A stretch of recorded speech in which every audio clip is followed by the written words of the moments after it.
Assalamualaikum. Alhamdulillah bisa kembali buat konten.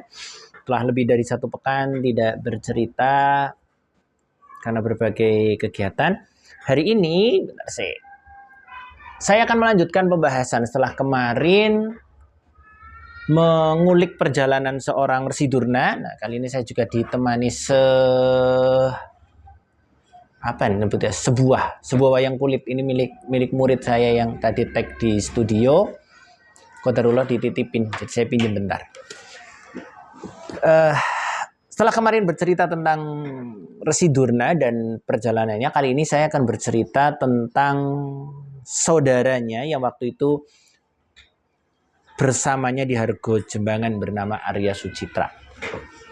Ketika mengetahui bahwa Bambang Kumbayana sang Resi Durna pergi meninggalkan Hargojembangan, Arya Sucitra pun berkeputusan hal yang serupa. Dia mendengar kabar bahwa ada sebuah negeri makmur bernama Hastinapura dan dia sudah berpamitan kepada Resi Bharadwaja. Sudah saya bahas di episode sebelumnya. Dan satu pesan Resi Bharadwaja yang terngiang-ngiang di pikiran Arya Sucitra adalah, pergilah Le, kelak kamu akan menjadi seorang raja besar. Sucitra mengiyakan saja, mengaminkan saja. Dalam perjalanannya, singkat, tidak seperti Bambang Kumbayana yang karena memang salah jalan hingga membuat perjalanannya cukup berat. Sucitra itu sudah mempersiapkan diri sedemikian rupa sehingga tidak begitu mengalami hambatan yang berat dalam perjalanannya. Hingga akhirnya di suatu tempat Sucitra sebenarnya tidak menyelamatkan juga. Hanya saja waktu itu Raja Hastinapura, yaitu Prabu Pandu, dalam perjalanan. Nah, ketika dalam perjalanan itu Prabu Pandu itu diserang oleh, bisa dikatakan, penghuni sungai lah. Ya. Nah, yang penghuni sungai itu di mana terdiri dari atau merupakan ras bangsa raksasa. Ketika Pandu sedang mencoba melawan, Sucitra kemudian ikut membantu turun untuk melawan penghuni sungai yang jumlahnya lebih dari 1. Selesai melawan, Sucitra buru-buru menyampaikan maaf dengan kalimat yang indah banget. Di dalam buku diceritakan bahwa, mohon maaf Kanjeng, apakah benar yang di hadapan saya adalah Prabu Pandu Raja Hastinapura? Mohon maaf atas kelancangan saya yakin Paduka bisa menaklukkan sendiri, tapi izinkan saya untuk membantu. Sementara Prabu Pandu sendiri karena memang ketinggian budinya, dia tidak merasa tersinggung ketika pertarungannya dengan para penghuni atau raksasa penghuni air itu diserobot dalam tanda kutip oleh Arya Sucitra. Justru dia merasa bahwa, oh, ini pemuda siapa ya, memiliki olah kanuragan di atas rata-rata. Kebetulan juga waktu itu Hastinapura itu awal-awal banget kepemimpinan Pandu. Awal-awal buat kepemimpinan Pandu dan belum memiliki seseorang yang bisa melatih para pasukan. Sebenarnya waktu itu ada Bisma Dewabrata sebagai panglima perang. Hanya saja jarak Bisma dengan para pasukan yang di ujung tombak dikatakan terlalu jauh. Butuh jembatan. Lah, kehadiran Arya Sucitra justru memberikan kabar gembira bagi Pandu dan juga bagi Hastinapura. Arya Sucitra dibawa pulang ke Hastinapura, diajak pulang, kemudian diberi tanggung jawab untuk melatih para pasukan Hastinapura. Yang kebetulan pada waktu itu sosok itu belum ada, sehingga Arya Sucitra mendapat kepercayaan yang cukup tinggi menjadi panglima perang dari Hastinapura. Meskipun di atas jabatan Sucitra masih ada Bisma Dewabrata. Tapi sekali lagi Bisma Dewabrata terlalu jauh kalau sampai harus mengurusi hal-hal yang sifatnya sangat teknis berupa melatih para pasukan kerajaan. Nah, kemampuan olah kanuragan Sucitra ini begitu tersohor. Hingga kemudian di suatu malam Sucitra ini berpapasan dengan Patih Hastinapura yang sedang terlihat terburu-buru. Sebenarnya itu perjumpaan tidak sengaja aja. Sucitra keluar dari biliknya, dari kamarnya dan bertemu dengan sang patih. Dia sapa, Paman Patih, seperti terlihat buru-buru, ada apa? Oh, Prabu Pandu sedang kedatangan sahabatnya bernama Raden Gandamana. Raden Gandamana ini adalah putra dari seorang raja Cempolorjo bernama Raden atau Prabu Gandabayu. Jadi Prabu Gandabayu ini waktu itu sudah menjabat jadi raja dari Cempolorjo, memiliki 2 orang anak. Anak pertama laki-laki bernama Gandamana, anak yang kedua perempuan bernama Gandawati. Gandamana dan Pandu ini bersahabat erat. Mereka sering saling berkunjung, kemudian ngobrol lah. Karena merasa diajak oleh paman atau oleh patih kerajaan, maka Arya Sucitra mengikuti. Akhirnya Arya Sucitra terlibat pertemuan antara Gandamana, Pandu, Patih Hastinapura. Meskipun Arya Sucitra merasa tidak begitu berhak masuk ke dalam pertemuan itu hingga dia menjaga jarak. Tapi Gandamana kemudian melihat sosok Arya Sucitra itu, dia merasa bahwa, oh, kayaknya ini bukan pemuda biasa deh, apalagi bisa sedekat ini dengan Pandu, Raja Hastinapura. Maka malam itu juga Gandamana meminta Arya Sucitra untuk ikut dia ke Cempolorjo untuk juga melatih olah kanuragan. Ada Baim mau ambil wayang. Makasih ya Im. Untuk juga melatih olah kanuragan para pasukan Cempolorjo. Gandamana bilang bahwa di Cempolorjo belum ada seperti ini dan kehadiran Arya Sucitra akan sangat membantu menjaga kekuatan dari Cempolorjo. Nah, bentar, ada paku. Paku. Kehadiran Arya Sucitra di Cempolorjo ini menambah wibawa kerajaan ini dari ancaman-ancaman sekitar. Waktu itu memang muncul desas-desus yang sedikit tidak mengenakan. Waktu itu sebenarnya Prabu Gandabayu sudah melantik putranya yaitu Gandamana untuk menjadi Pangeran Anom, calon penerus tahta kerajaan. Tapi tiduran ya, boleh. Sana di sofa. Ayo baru rekaman.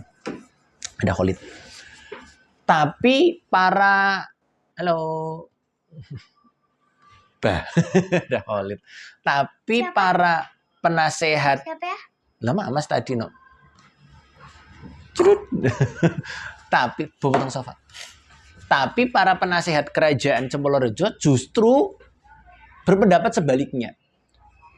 Gandamana diminta untuk melepaskan saja deh jabatan Pangeran Anomnya. Ya, jadi biasanya itu kalau dalam kerajaan itu menganut bukan trias politika juga, tapi ada raja sebagai pemangku kebijakan eksekutif. Terus ada penasehat yang biasanya diambil dari golongan para ulama, ya, yang dianggap memiliki penglihatan linuih terhadap dunia. Nah, begitu juga di Cempolorjo. Para ahli-ahli agama ini, para penasehat ini menyarankan si Gandamana itu untuk melepas jabatan Pangeran Anom. Ya, akhirnya dilepas juga, sehingga pada detik itu Cempolorjo tidak punya seorang Pangeran Anom. Lah, hadirnya Arya Sucitra, justru Arya Sucitra lebih sering mengiring Prabu Gandabayu ketika berpergian keluar dari keraton. Sementara Raden Gandamana sendiri lebih sering melakukan perjalanan sendiri, mencoba menelisik hatinya. Ya, waktu itu juga belum terjawab apa alasan para sesepuh kerajaan meminta Gandamana untuk melepas jabatan Pangeran Anom. Kedekatan Arya Sucitra dengan Prabu Gandabayu berdampak pada kedekatannya pula dengan Dewi Gandawati, putri kedua atau anak kedua dari Prabu Gandabayu. Karena kan Arya Sucitra dekat banget nih sama raja. Akhirnya kan cukup dekat juga dengan anaknya. Tidak menutup kemungkinan, tidak menutup atau akhirnya dua sejoli ini sebagaimana pemuda sewajarnya saling tertarik dan saling jatuh cinta. Hubungan antara Arya Sucitra dan Dewi Gandawati juga diketahui oleh Gandamana. Gandamana tidak mempermasalahkannya. Hingga pada suatu malam di tengah rintik hujan, di benar-benar tengah malam bahkan menjelang dini hari, tiba-tiba Gandamana mengetuk pintu bilik dari Arya Sucitra. Diketuk, Dimas Arya Sucitra, keluarlah. Maka kemudian dibuka, kelihatan banget Arya Sucitra baru bangun tidur, diketuk oleh Gandamana, dan Gandamana cuma bilang, temui aku di tanah lapang di tengah bangunan. Arya Sucitra mencoba bingung, tapi yaudah ikuti saja. Dia bersiap sesederhana mungkin. Kemudian dia menyusul Gandamana yang sudah berada di tengah lapangan. Gandamana berada di tengah lapangan. Waktu itu diceritakan keadaannya gerimis kecil, dan si Gandamana tiba-tiba bilang bahwa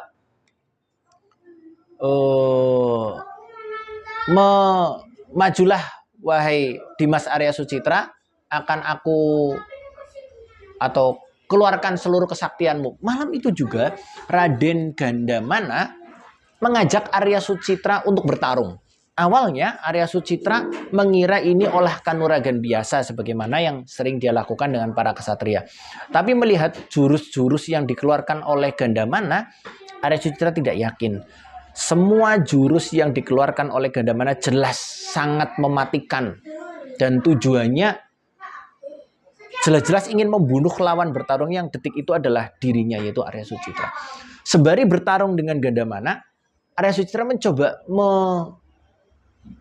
ingat-ingat kembali apa kesalahan yang sudah dia lakukan. Kenapa tiba-tiba dia bangun tidur, dibangunin oleh Gandamana dan diajak bertarung dengan tujuan bertarung itu benar-benar ingin membunuh. Ya, bayangin aja, baru bangun tidur, keadaan masih bingung, diajak bertarung. Ya, biasanya orang bangun tidur itu diajak makan. Ini diajak bertarung yang memang tujuannya untuk membunuh. Arya Sucitra sembari terus menghindari serangan-serangan dari Gandamana. Arya Sucitra terus berpikir kesalahan apa yang sudah dia buat sampai kemudian Gandamana ingin membunuhnya. Serangan-serangan yang dilancarkan Gandamana benar-benar serangan ingin membunuh seorang Arya Sucitra. Arya Sucitra nggak ketemu jawabannya. Akhirnya dia meraih tombak yang tertempel di salah satu atau tersandar di salah satu tembok istana. Akhirnya dia melakukan perlawanan. Sembari tetap nggak ngerti apa maksud pertarungan malam ini, sosok yang dia kenal sangat baik menyerang dia dengan tujuan ingin membunuh. Sampai pertarungan itu di pagi hari, sampai benar-benar matahari sudah muncul sehingga terang. Akhirnya Dewi Gandawati yang melihat pertarungan itu menangis histeris. Dua sosok yang sangat dia hormati, satu kakaknya dan satu orang yang sangat dia cintai, itu harus bertarung, dan kelihatan banget pertarungan ini benar-benar pertarungan saling membunuh. Percuma Dewi Gandawati berteriak-teriak berusaha melerai pertarungan itu, hingga akhirnya Arya Sucitra merasa bahwa ini harus diakhiri. Dia melemparkan sebuah ajian yang sangat dahsyat yang membuat kemudian Gandamana terpental dan muntah darah. Tidak sampai meninggal, hanya cukup untuk menghentikan serangan-serangan Gandamana. Arya Sucitra tetap bersiap-siap dengan kuda-kuda ketika melihat Gandamana berdiri, menghampirinya, bersiap dengan segala kemungkinan, ya apapun itu, karena pagi ini dia sudah dikejutkan sedemikian rupa, sampai akhirnya kemudian Gandamana menggandeng tangan adiknya, yaitu Gandawati, disandingkan kemudian digandengkan dengan tangan Arya Sucitra, dan Gandamana bilang, Dimas Sucitra, Dimas Gandawati, mohon terimalah persembahan ini. Sudilah kalian berdua untuk kemudian memimpin Cempolorejo. Semalam ayahanda Prabu Gandabayu sudah mangkat, sudah meninggal, dan hanya saya sendiri yang mendampinginya ketika proses dia sakaratul maut.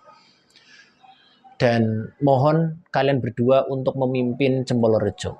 Jadi pertarungan yang terjadi tadi itu adalah bentuk pencarian jawaban dari seorang Gandamana yang ingin meyakinkan hatinya sendiri bahwa Arya Sucitra itu pantas untuk memimpin Cempolorejo berkat kesaktian-kesaktian yang dia miliki.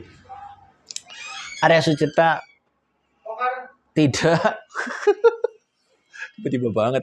Arya Sucitra mencoba menelisik semua yang ada. Dia yang hanya seorang pemuda desa biasa, kemudian melangkah ke daerah yang lebih baik, sampai akhirnya dia teringat lagi pesan dari Resi Bharadwaja bahwa dia akan menjadi seorang raja besar, dan terbukti Arya Sucitra menjadi raja di sebuah negeri bernama Cempolorjo bernama Prabu Drupada. Ingat-ingat, namanya Prabu Drupada. Karena orang ini akan sangat berpengaruh dalam perjalanan para Pandawa. Saya rasa cukup itu, ada Citra. Terlalu panjang kalau saya jadikan satu episode, saya akan jadikan di episode berikutnya. Terima kasih. Assalamualaikum warahmatullahi wabarakatuh.